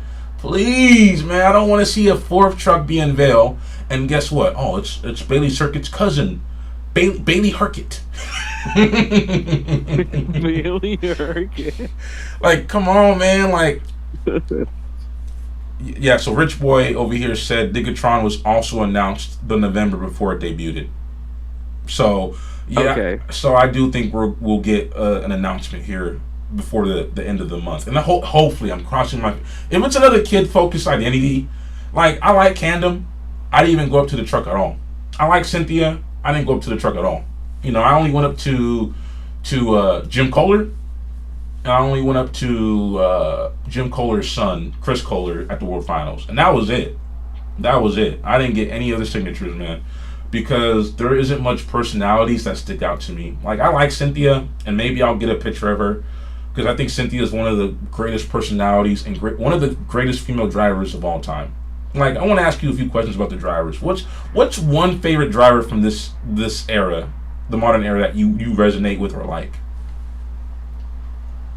Oh, there's actually there's plenty. I mean, there's actually quite a lot of them. I mean, oof, man, that's actually a tough question. Name two. So, yeah. So I guess I'll just list them. I mean, there's Ryan Anderson. He's a crazy guy on the track, but he's also very, humble with the fans and takes time to make sure that he gets to every fan. Um, there's also Jim Kohler. He's Mr. Excitement, still there. But you also got Freestyle Foley, Joe Foley. He's a crazy man, and he's also balls. With a Z. I don't know where you got that shirt from. I want to know. If you know, you know. Tristan England. Hang on a second. Let me just get back up. And also Tristan England, he's very, very skilled. One of the most skilled drivers currently. Very full of talent. And the cowboy hat also gives him more character. And as you said, Cynthia, she's very, very, crazy on track. She could really floor that truck, and the truck's cool too. And she has a cool personality, full, vehicle background and all that. Yeah, that's only a handful of drivers. I'm leaving out a lot, but that's because there's just so many great names out there, and I wish they got more recognition. I hear you. A modern driver for me would be Zach Garner. I like Zach Garner. I think his future in Moss Gym is great. I think he's going to be one person to carry the sport. Joe Foley. I like Joe Foley. Joe Foley is a amazing driver, and it's always great to see him in Axe. I love Axe. Axe is one of my favorite trucks, and it's unfortunate he's not going to be able to run it. And that's another problem with Moss Gym. Stop running these goddamn failed identities. Like, let independents. I know why independents don't care, because they're saving money on their bodies. But it's like, that's what makes Monster Gym fresh still. It's the independents. They really carry the sport, in my opinion. I think they carry the sport more than Monster Gym, because their trucks are different and the chassis are beautiful. So, like, especially the tomfoolery sports trucks. Oh my God, bro. As I get older, I appreciate them more. I appreciate them more because their trucks are beautiful. And they're not, like, Kraken is one of my favorite 3D trucks, but it's still like an SUV. But when you see Kraken, when you see tomfoolery, amazing. Like, I just like the independents because, in my opinion, they put more effort into their trucks than Feld does, and that's the problem with Feld. Like, if you see on screen right now, we have El Local, Stars and Stripes. Like, that's what all Feld trucks look like under their fiberglass. The same yellow shit on their shocks, and other than the LED lights, all the trucks look the same, man. This is why I like Captain's Curse when it had the red chassis, because it's different. Like, why not give Sparkle Smash a purple chassis, a pink or purple chassis? Why not give El Toro Loco a yellow or orange chassis? Why not give, let's see, what's another truck again? Why not give Bigatron like a silver chassis? I don't know, man. Like, just things to distinguish themselves. That's why I like the independents more than not in Monster Jam, because they're beautiful. There's quite a lot of them, and that's also another thing that I look forward to when I go and cover the indie shows on Motorsports Hour on my channel. Just seeing the different identities in the drivers, it's a nice fresh, thing, really.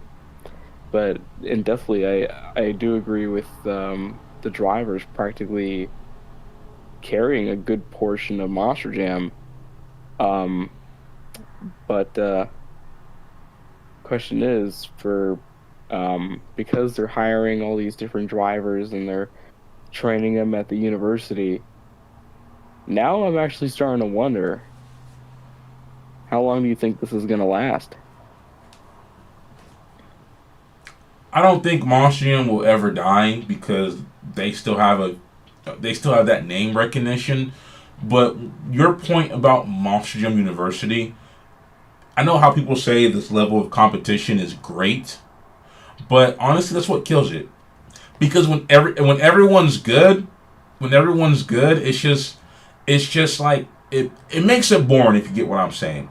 Because when I'm watching the old school days, you had a few drivers that went hard, especially during before the what era was that? That was the Path of Destruction tour. Before Path of Destruction, and before the As Big as It Gets tour, you had field fillers, and maybe every now and then you had a field truck come in and then actually do something unexpected. Like Stone Crusher was one independent that some might consider a field filler, but sometimes he went out and gave you a crazy ass freestyle. Sometimes Hooked went out there and gave you a crazy ass freestyle. Like the downside to Monster Jam, this might be a hot take, but the downside to Monster Jam University is all their drivers are so good, it makes the sport kind of boring because everyone's good.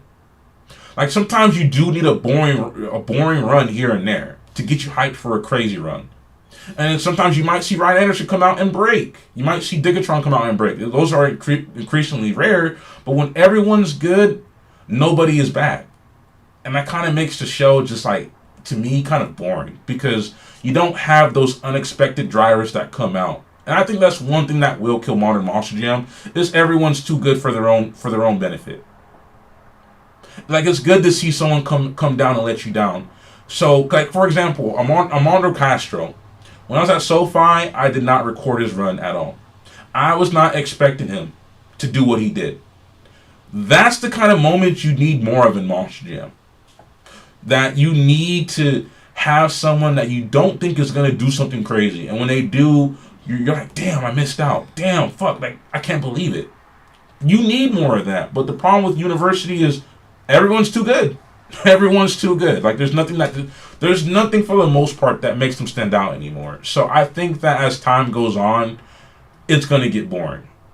But I'm not going to be the one to say Monster Jam will die. Because even though the format was terrible, Monster Jam was still pretty full on July 5th. And I think they did a good move moving their last day to 4th of July because 4th of July falls on a Saturday, I believe. I could be wrong. Or it might fall on a Friday. But the first day, half the stadium was full. July 5th, 3/4 of the day was full. So for better or worse, I think Monster Jam is here to stay. But I do believe what made Monster Jam is gone. Most definitely. And as time goes on, you won't have a passionate fan base because the ones that stuck around like you and me, we are here keeping the community alive by giving our perspectives. So I will say the fandom might get smaller and might die because you will get to an era where there's nothing but new school Monster Jam fans that weren't around during the old school days. And if they were, they weren't really vividly around. Get what I'm saying here? Yeah. Like I asked who's ready for Monster. I asked Michael for contributions for my video, the one for the path, not Path of Destruction, for the As Big as It Gets video. He said, I don't know what this era is about. I was like, whoa, wait, hold up, wait a minute, something ain't right here. Like I was like, bro, are you serious? Are you serious? Like I looked at him like, bro, you've been watching Monster Jam longer than me, and he said he stopped watching it before that, like the 2014 season. He wasn't even. I wasn't around too, but I just paid for the membership to watch all the videos in full before I actually write a script for the video. But he said he had no idea what the As Big as It Gets tour was. I looked at him like, "Are you crazy? You're crazy, bro. You're crazy. I can't believe you." So as time goes on, I do believe the fandom will lose more of the core members that were here from the early 2000s, mid 2000s, and as time goes on, the sport alienates people. There was a lady I talked to, and when I went to go pick up those diecast, she said she went to 15 World Finals in a row, and she stopped going. So give it 5, 10 years, and there might not even be people around in the fandom that's been around that long to begin with. It's just gonna be nothing but new fans who think this is the best era of Monster Jam. And if that's your perspective, I'm not gonna agree with it, but I respect it because at the end of the day, you like the sport. I get it. I can't. I'll never shame people for liking modern Monster Jam. I will say, don't say it's better than old school. That's all I'm gonna say though.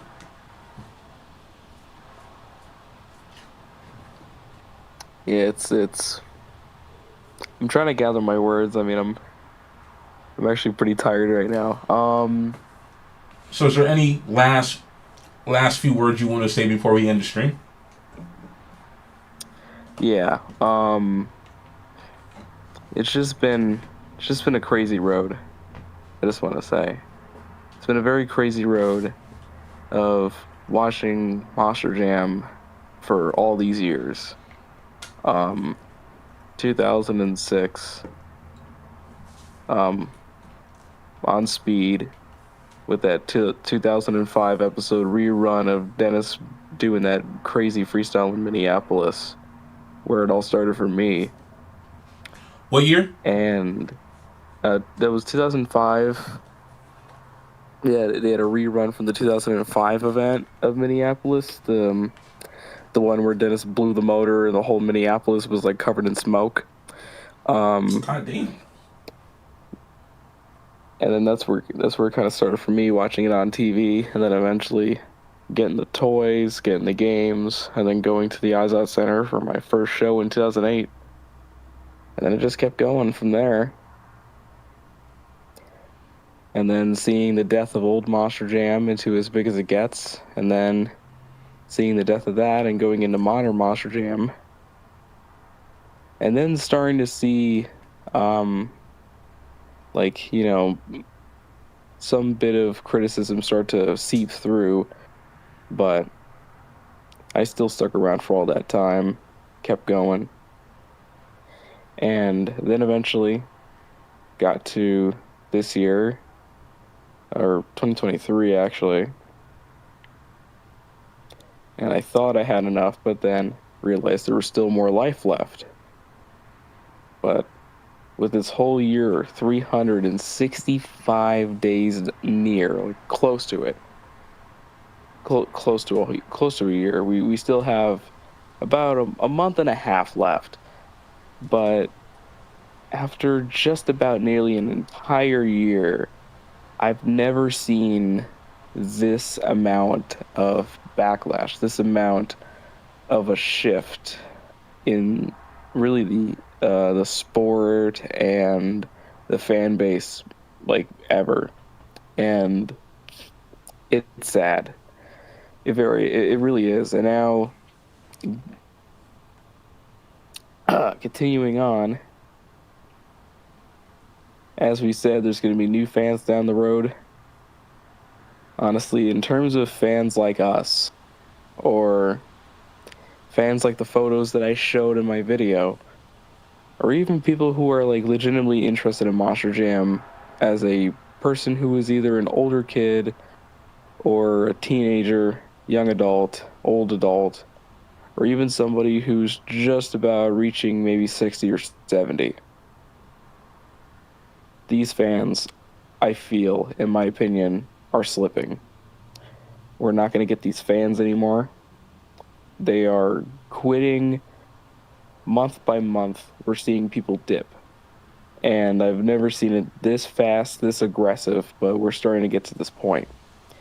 And going into the next 5 or so years, maybe more, there's going to be a time in the Monster Jam community. Monster Jam's still going to be here. I'm not saying it's going to just fully collapse. I mean, that's unrealistic unless they do something like, something really like egregiously bad that would like ruin or like a public reputation. But in terms of a fan base for the direction that they're going in, we're not going to get fans that are like publicly outspoken about current decisions that are happening during the show. We're only just going to get maybe a few people who have kids talking about toys, or maybe like 3 or 5 year olds that shouldn't be on social media but relatively are, and are just, you know, talking about, I guess, a truck or something. Like, the future is going to be a different side of Monster Jam. The marketing is going to reflect that because they know it's shifting towards it because they made this decision themselves. And from what we've seen with Blimpie and Nickelodeon, there's no turning back this time. There's going to be a certain time where Who's Ready for Monster Jam might fully move on. Critical Creeper, how long do you think you have? I told Reagan this. I'm gonna tell you too. My purpose in the community, I feel like, is fulfilled, and I feel like I don't have much to say anymore. Um, I want to just get all my, because I joined YouTube because of skivvy toilet content. I know a lot of people laugh at me about that. Haha, that's funny. I don't care.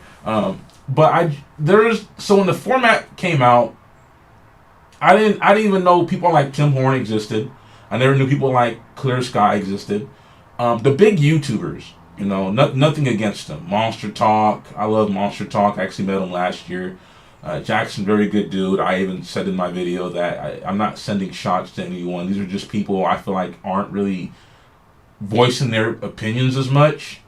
And I was like, you know what? I'm going to say something.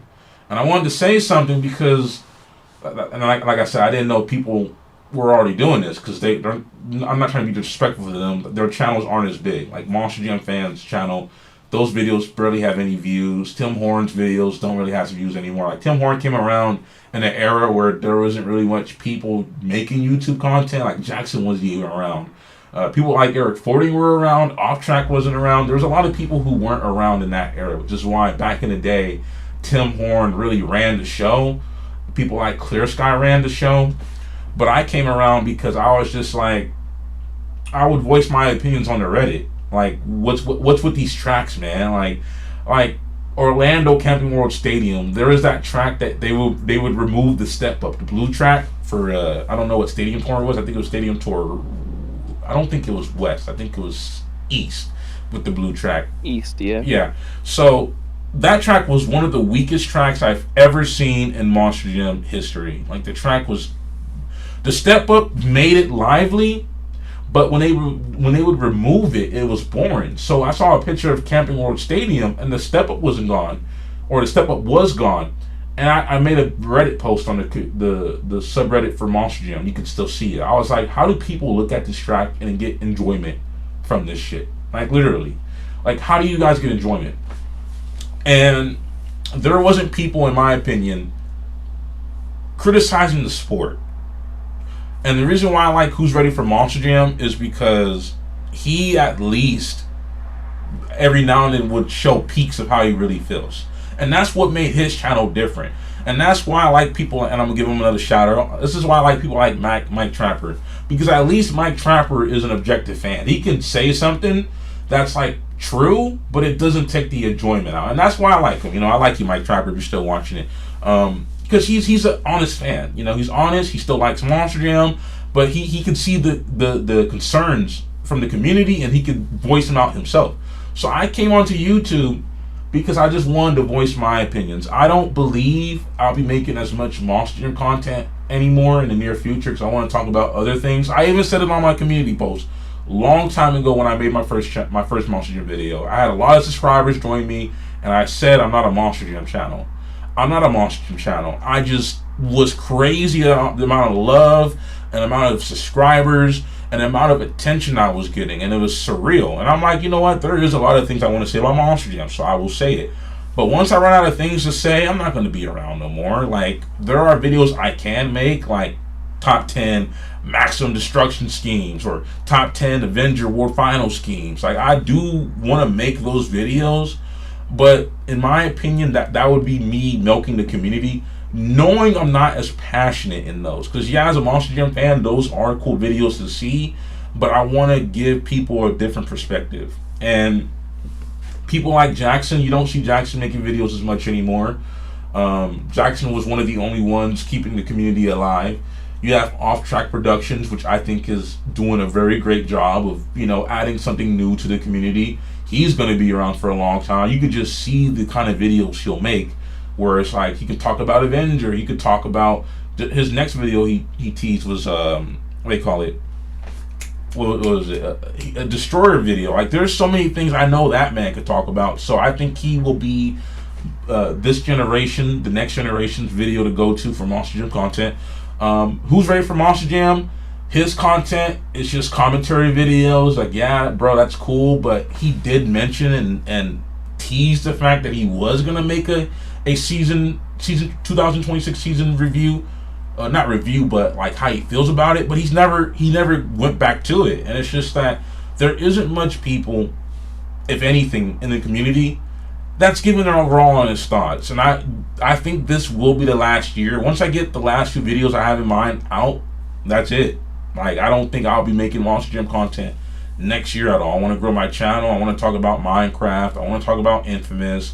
I want to talk about other things I like, because my journey with Monster Jam will be coming to a close within the next two or 3 months. And because I'm a casual. I'm not really a deep-hearted fan. Like the whole video idea of the As Big As It Gets tour video, that only came about because I told myself, instead of just crying and complaining about Monster Jam, modern Monster Jam, let's give something. Let's talk about a great era of Monster Jam for once. I don't have that much in me to keep making content, bro. So I do think this is the last year you will see of me talking about Monster Jam, and it's been an amazing journey. I'm glad I added something to the community. I'm glad I go down in history as one of the greats, not the greatest, but one of the greats.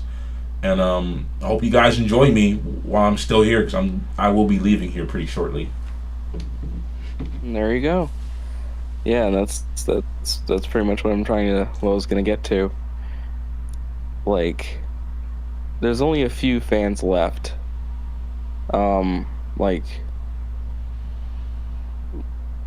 Like you're gonna be stopping the content at some point, and then for me, I just did my last dedicated video, unless if there's like unless if like people will want me to do it.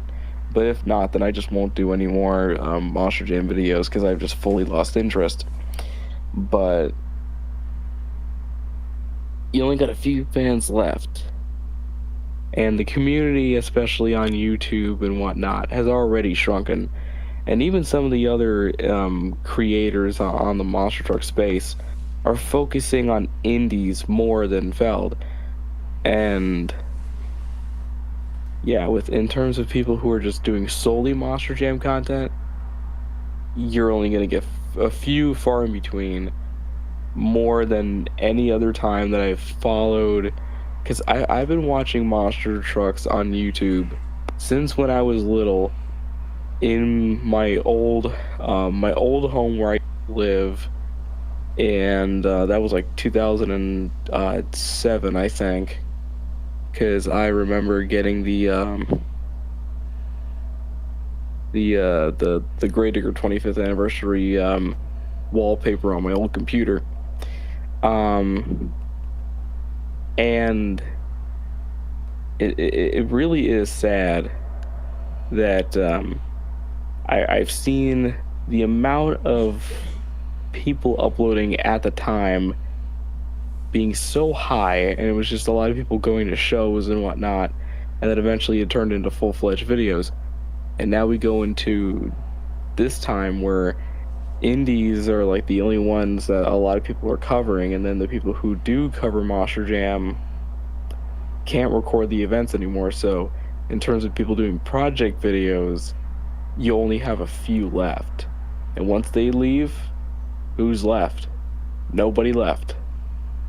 Except people who do weird BeamNG videos.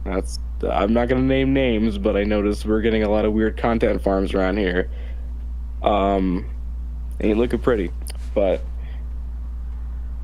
just wanted to say, it ain't looking right. And in a few years, if they don't do anything, consider the fan base just gone. Consider it gone. And it really does make me tear up when I talk about that, because it's almost like a friend is like fully like moved away to like across the world, and like you can't like visit that person, and you've known them for so long. That's If you could kind of get what I'm talking about, it's just that's what your video did to me, bro. It kind of made me sad because you've highlighted how far the sport has changed, and I got my lady into it. And what's more sad about Moss Gym is the community that it alienates, you know. And yeah, there is content farms. I do see what you're talking about. There is one I do like, not a content farmer, but his name is BeamNG Driver. He makes good BeamNG Drive content videos. He puts a lot of production into it. There is somebody else who made BeamNG Drive content. He probably still does, but he also got Michael from Who's Ready for Monster Jam to actually commentate over it, which is fucking amazing. Go check him out. But to your point about the community, not the community, but the live streams. The only reason why they're doing the live streams is because they saw people like Reagan or people like Armando, people like Avengers Racing, who's made a living off of it, making not millions but thousands and thousands of dollars. And that's the only reason why they made live stream, because they were getting millions of views, dude. And now they're copyright striking people. And it's not even the fact that they're copyright striking people. I just don't think the live stream is as good as they can be. They're like kind of cheaply done. But it is sad that they're doing things to alienate the fan base. Can't even record shows anymore without being copyright strike. Like, how is that even legal? How do I go to a stadium, record a show, and then you're copyright striking me? Like, I don't know how they did that. Like, I think I honestly don't think that's legal, because you're the one recording it and they're taking down your video. Meanwhile, you own the video. that is what I'm saying. So that's one reason why Reagan's kind of quitting, because his main source of income, he can't travel the world anymore. And like recording shows, and I think that Feld has made a lot of anti-consumer. They practice a lot of anti-consumer practices to alienate the fan base, and it is sad because we won't see as many people uplifting the community. I do think it would. I think that's the part that really, I think you're trying to get at, that we're not going to have much people keeping the community going with content. I do see two people going. I think Off Track's going to really lead the way. And future success, because I really like Off Track Productions. I ain't gonna lie, I'm always salty when I bring him up because he made that video about me. Other than that, but feelings aside, dude makes great content, and I do see him being one of the people leading the new generation in Monster Jam content, because he made this point on your live stream that people like Reagan and Avengers Racing, they're not going to flourish no more, and that's because of Feld's consumer practices. So where they start failing, he will flourish, and I really do believe he will provide the Monster Jam. I think he might be the only one to provide the Monster Jam community with content, because there is videos I can make, but that's more of his expertise. Like, there's a video I want to make about Tom Mintz. There's a video I want to make of Dennis Anderson. There's a video I want to make of Ryan Anderson. There's a video I want to make of Jim. Drivers that really defined who they were in Monster Jam. But that's not my style, and I would feel like I'm copying Off Track. But it wouldn't be an Off Track's like likeliness. Like, it wouldn't be more thorough. It'd just be like from a casual's perspective, like how I feel about them, what it means to me, what they mean to me, their contributions to the sport, what makes them unique from everyone else. Other than that, I don't think I got much, because in my opinion, that would be me trying, because that requires, they're not opinion pieces, my videos are all opinion pieces, and I've already felt like I've contributed enough to the community. I feel like a lot of people got the critical creeper fatigue, because a lot of people don't want to keep hearing their sport be bashed. I'm not bashing. These are just honest thoughts I have, and I don't just make the videos because I'm content. I'm not clickbaiting. I'm not rage baiting. People were accusing me of just rage baiting, bro. I'm just like, no, bro. Like, this is how I sincerely feel, and that's literally it. Other than that, I there's 10 plus video ideas I have in my mind, solely based for Monster Jam. But the ones I see myself making, there's only 4 or 5 of them. So we'll see if I get to the other 5 I have in mind. I have a Jim Kohler video in mind. I got a Ryan Anderson video in mind. I got a Tom Mintz video I will make. I don't know when I'll make that, but the Deeper Dive series is probably my conclusion to Monster Jam content. And if I do make more Monster Jam content, it won't be for a while because I want to give people a chance to miss me. And if they don't miss me, it's no love lost. What's up, Arena Pod? We got Arena Pod joining the podcast at the last minute. We're about to get off of here pretty shortly, dude.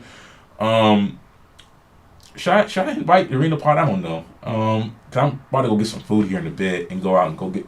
All right. Well, we got Arena Pod in the comment section. If he wants to get in call, it could be like one of those switch things where I get off call and you can get on and you can keep on the show, or you could do it on a separate date. Doesn't really matter. Arena Pod, hey, Arena Pod, you want to join in, brother? You want to take TF Motorsports spot? I might have 20 more minutes in me, but we can have you for an encore performance. If you want to, for me, I think. Yeah, if you want to. For me, I think. Oh, sorry. Go ahead. If you want to get off, brother, I understand you, bro. I ain't tripping. You're tired. You've been on for a long day, and I really appreciate you jumping into the first episode of the Creeper Hour. I didn't think my live stream would be this popping. I know I got 8 viewers here. I got people who are loyal fans here, and I appreciate you guys for joining. I always thought to myself, if I ever do a live stream, is it gonna be good? Hey, yo, Arena Pod, if you're in here, hit my DM, bro. We might do a little Discord call right now. If you want to come in Arena Pod, you can come on to the podcast. I got another 20 minutes I can do here. Yeah, so it's definitely been. I don't even know what I was gonna say. What was I gonna say? I was gonna say something. I don't know, bro. I'm sorry for just. Yeah. I saw Arena Pod, the legendary Arena Pod, join in. He ain't gonna join. He said he's tired. I get it. Any last thoughts before we end the stream?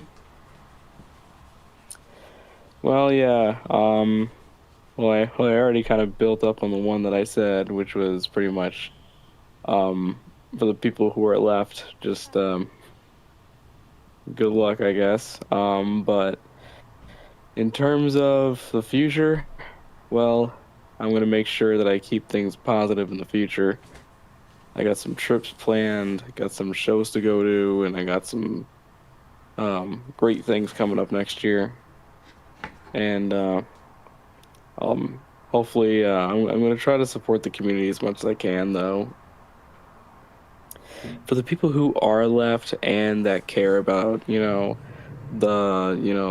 monster trucks and just, the great presentation of how it's, how it should be, and also just the great industry that it really is, with the driver's crew and just everyone surrounding it.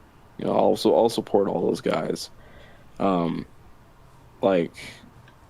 This year specifically was really like a head turner for me.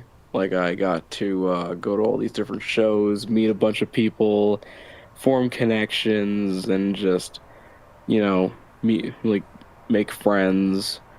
And it's been a great first year of like actually starting to do more shows than usual. And heck, my editing is starting to pay off. I actually just edited a few videos for KSR Motorsports. I'm hoping to do more for them and also a couple of other tours too. Just to, take matters into my own hands in terms of making things look good. Because I noticed some people are starting to use AI, and I'm making sure that doesn't become the case. And that's why I reached out to a bunch of people to offer help. And yeah, I'm somebody that, like, doesn't like to just sit back and just see the house burn down, so to speak. I like to, get my hands dirty and go to work. And that's what I'm hoping to do more as time goes on. But also, I appreciate all your contributions to the community, your videos, and just putting this out there and spreading the word, um, of of what you think of what's going on, and what could be an issue and what is an issue, and or what could happen in the future. I'm really glad you put out those videos. And although we both are not going to be doing it in the future, we can only hope. We can only hope that somebody could step up and, you know, kind of carry that mantle, so to speak. I believe there might be another. So the way I think about it, my final thoughts is this: the way I think about it is every few years, the company with their actions and how they alienate fans will create another critical creeper. Will create another TF Motorsports, where he's kind of like, this is how I feel about it passionately. And people like Tim Horn or Clear Sky. It's a cycle I think will never end. Monster Jam fan. It's just Monster Jam fan. I like his content. It's just that he's not as big.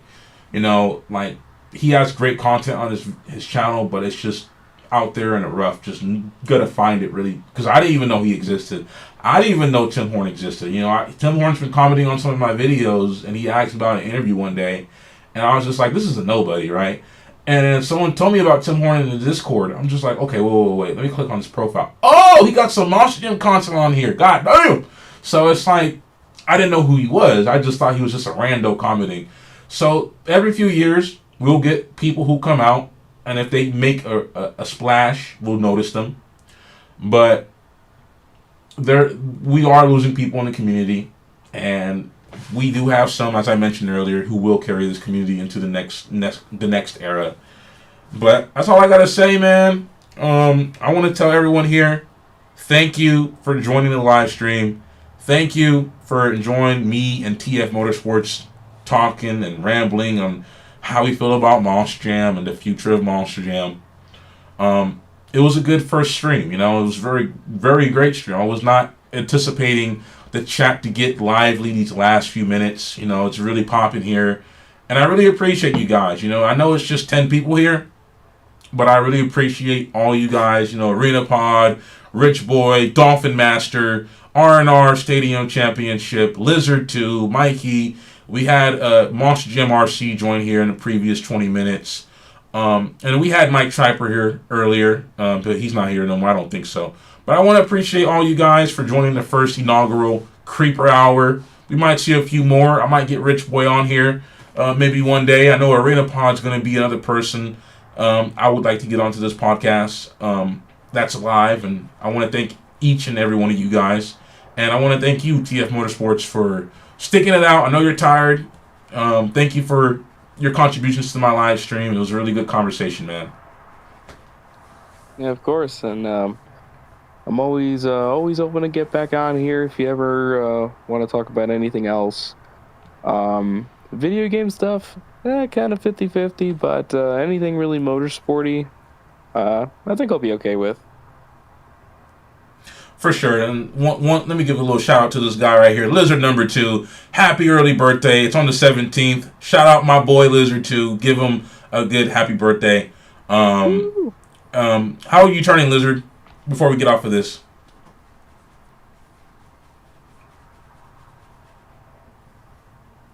Yes, it was definitely a good stream. But yeah, so I want to ask you a quick question while we're waiting for one more comment. For next year, what's like a video that you're really, really looking forward to making? Monster Jam content related, or just in general? Oh, just in general, like any content, like at all, like any content. So I actually have 3 YouTube channels. and one of them's political. I don't think you should mix political content with your main content because political content is divisive. I also have another one that's just rambling, talking about all right, you're turning 14. Happy belated birthday. Happy birthday, Lizard. And next year, I think I want to really grow this channel by talking about things like, for example, I have videos that I've made but scrapped. I have a Minecraft movie, not movie, but I have a Minecraft video I recorded but scrapped. I have a Avatar video, Avatar: The Last Airbender. I think Avatar: The Last Airbender is one of the greatest pieces of animated fiction to ever exist, and their announcement of making a sequel to Legend of Korra, and because I know you don't know what Avatar is, but a little quick rundown: elements. Legend of Korra, the Avatar cycle was ended, and I feel like the show works best in prequels, but they're making sequels. I don't agree with that. So there's videos I do have in mind. I want to make a Minecraft video. I want to make a video about how I think the Super Mario franchise is one of the greatest video game adaptation movies. Because I think we're in a new era of Hollywood where they're just going to make video game movies. And Minecraft movie to me is garbage, even though Minecraft is one of the greatest games ever. And I love Minecraft. That's the only game I played religiously, and I feel like the movie was a huge disservice. So there's other things I want to talk about. Like, I've never intended to make this much Monster Gym content, but I wanted to just get everything off my chest before I moved on. And there will be Monster Gym content in the near future, but it won't be a priority. I want to make a Mario video next year. I want to make a Godzilla video next year. Next year, I really do plan on making more videos to grow this channel and bring it to the next level. And Monster Jam won't get me there, because Jackson, for example, Monster Truck, he came in at a time where nobody was really in a sphere doing what he was doing, and he capitalized on that, and that's why he was as successful he was with this channel. I don't think that's the case for Monster Jam anymore. So I hope you guys are around to see that journey, to see this channel grow, because I really do plan on taking it to the next level. That's all I gotta say. And yeah, definitely gonna be a pretty interesting future, and hopefully things work out. Thank you, TF. I want to thank everyone here one last time. We're signing out. Thank you for joining the live stream, and we'll see you guys next time. Thank you, TF.